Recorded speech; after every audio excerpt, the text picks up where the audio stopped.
I was at a similar conference, an East-West Writers Conference, over the course of which a young Chinese writer was asked why she wrote, something that we're asked all the time, right?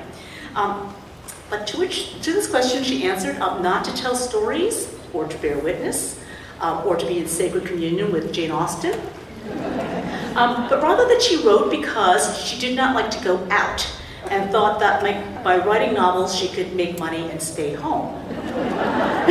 To which all I could think was, oi. But also, how was it that an Eastern writer could say such a thing? With no self-consciousness whatsoever, something a Western writer would never say. And that question, as it happened, dovetailed with another, which came up because my father had, as it happened at the age of 86, sat down to write a personal history about growing up in China.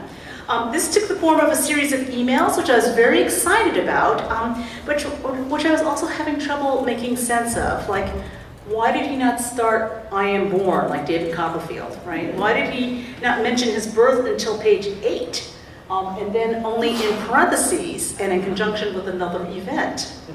Like, what was that all about? I was thinking about these questions when I was asked to give a series of public lectures at Harvard, and in particular to consider doing an intellectual autobiography for them. And so was born my first nonfiction book. This is Tiger Writing, Art, Culture, and the Interdependent Self, and it certainly is about that. It's about East-West differences in self-construction, how these are reflected in art, and especially literature. It's a bit of a tricky subject, as culture is, of course, not a stable and bounded thing like an island, but a lot more, as anthropologist Clifford Geertz once said, like an octopus. Rather badly integrated creature with what passes for a brain, keeping it together more or less in one ungainly whole.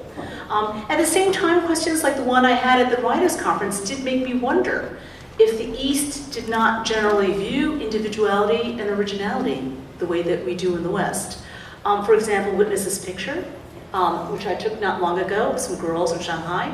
And also this, a sign I took outside of a music conservatory, also in Shanghai. As you can see, it says, soloists are often lonely, chamber music is just right.